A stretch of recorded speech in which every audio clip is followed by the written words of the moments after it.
Hai guys, selamat datang ke channel saya. Pada hari ini saya akan bercerita sedikit tentang soalan-soalan yang pernah ditanya dalam interview SPP.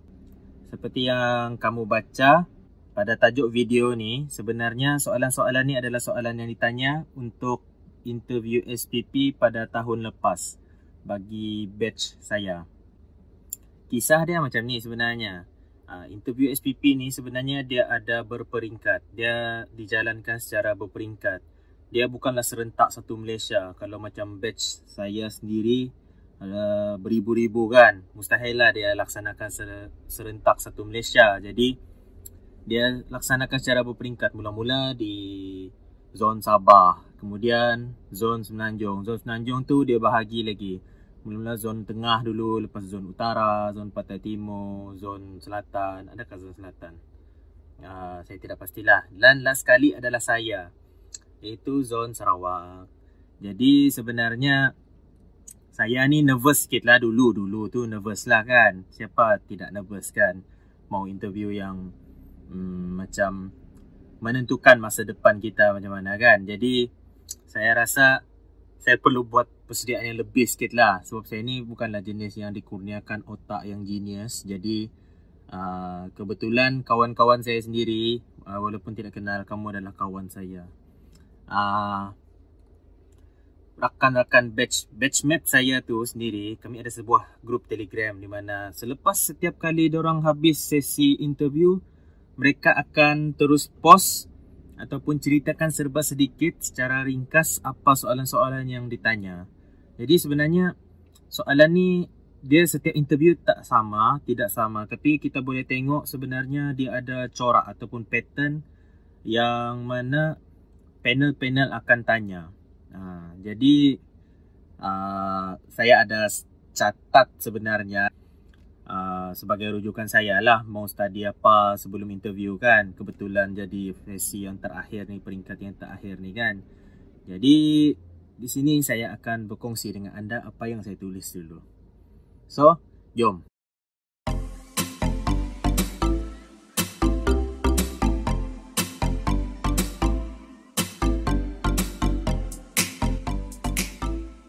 Seingat saya tidak tulis semua yang kawan-kawan saya tulis, batchmate saya send dalam grup tu. Tapi saya ada tulis dalam 10 atau 11 lah.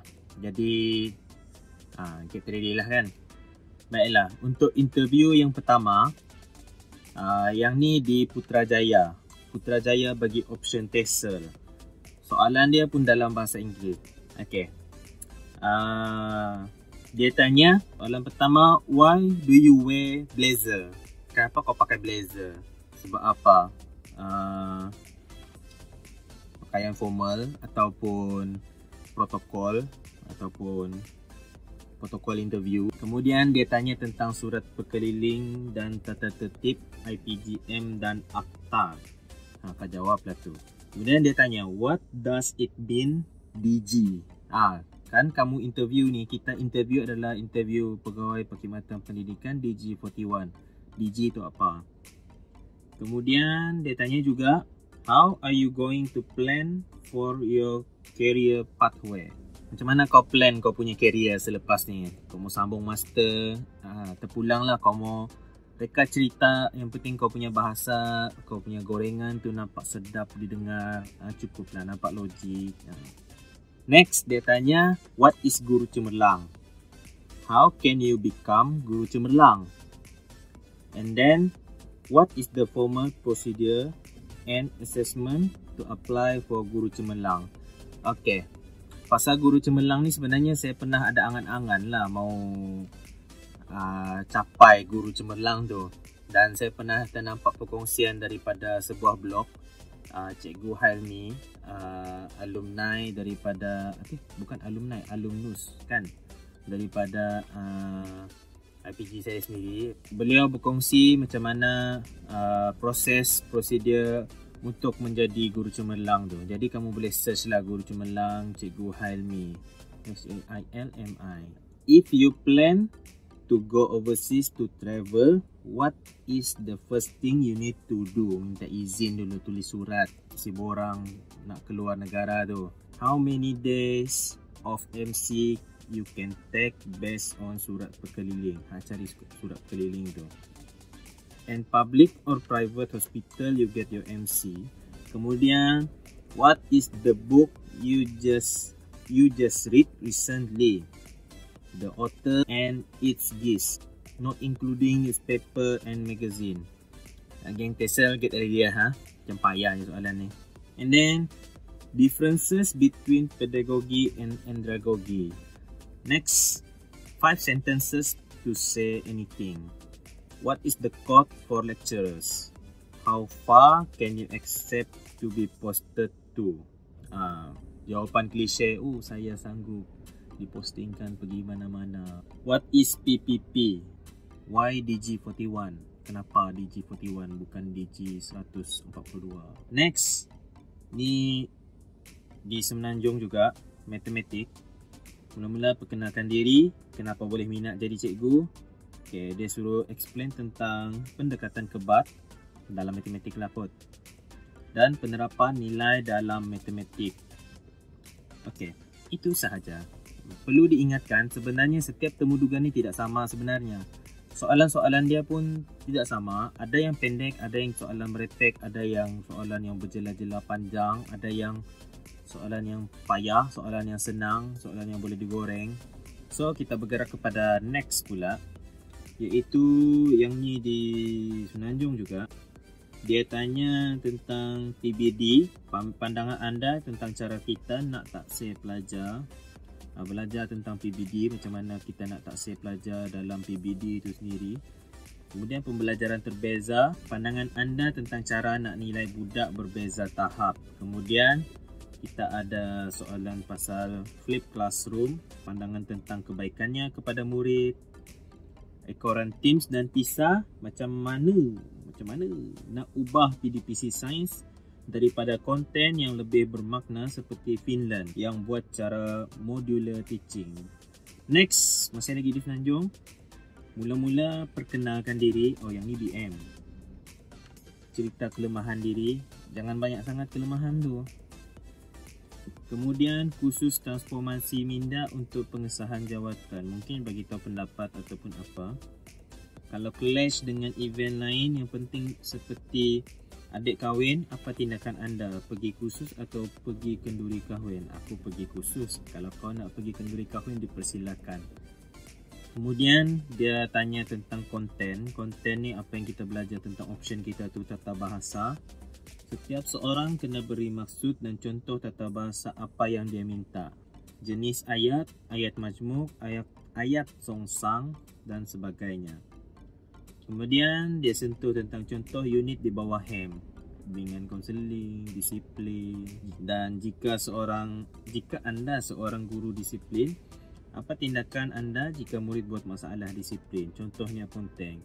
Dia bagi kita situasi sebenar dan minta pendapat kita, sebab dia nak tahu sejauh mana kita bersedia dengan environment kerja kita yang sebenar.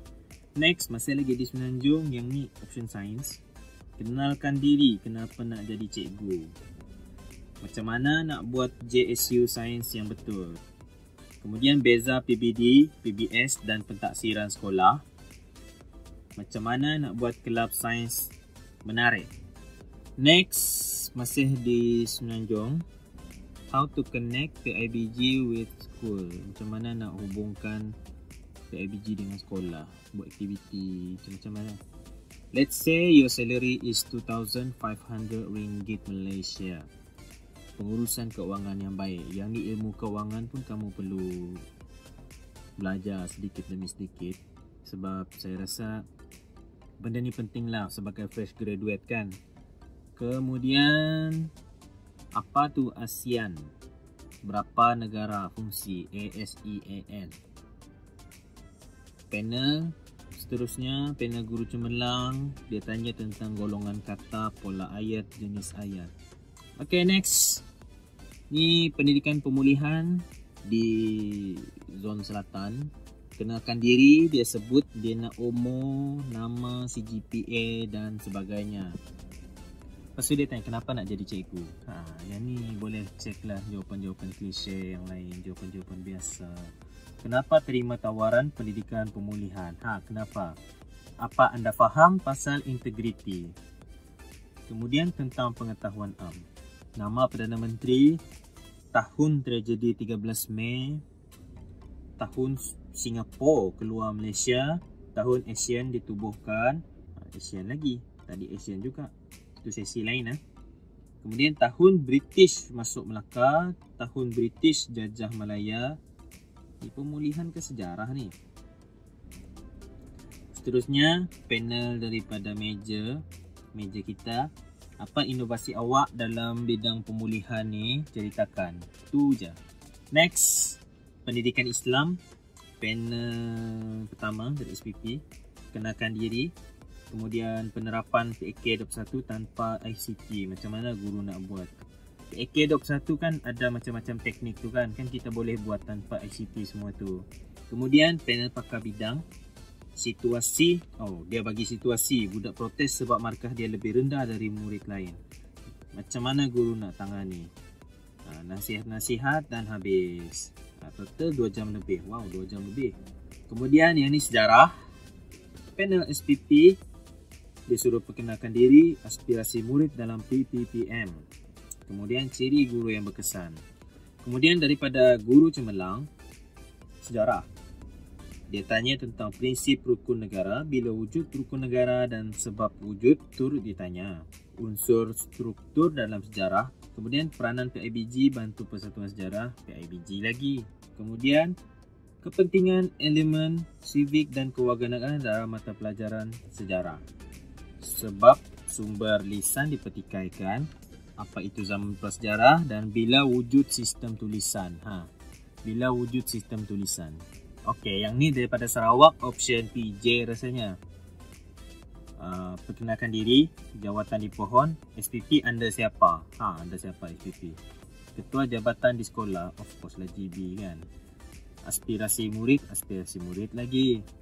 Kemudian simulasi GB minta kelas untuk PJ mata pelajaran di PSR. Benda ni benda biasa. Ibu kota beberapa negara Amerika Latin. Kemudian dia tanya tentang beza KBSR dan KSSR. Soalan berkaitan di SKPPJ. Kaitan kokurikulum memperkasa mata pelajaran PJ. Dan last kali, hujung-hujung tu lebih kepada nasihat. Good luck, yakin dia jawab. Dia kata. So, saya rasa itu saja yang saya akan kongsi dalam video ni. So, sebenarnya soalan-soalan tadi tu saya type dalam PDF. Saya buka dekat phone supaya memudahkan saya cerita kepada anda. Saya perlu ingatkan lagi sekali lah sebenarnya. Soalan-soalan yang saya sebut tadi sebenarnya bukan soalan spot, bukan soalan bocor.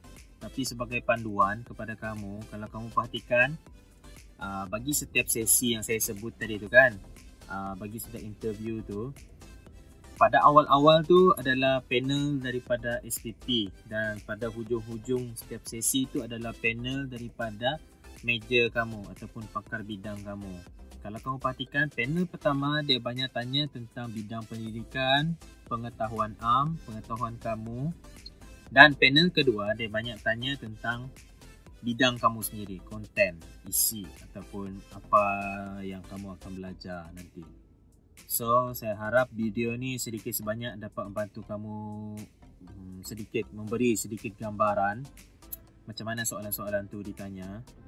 Kalau kamu rasa kamu mahu untuk video yang seterusnya, boleh like, komen, subscribe, macam biasalah kan. Saya rasa itu saja. Sekian, terima kasih.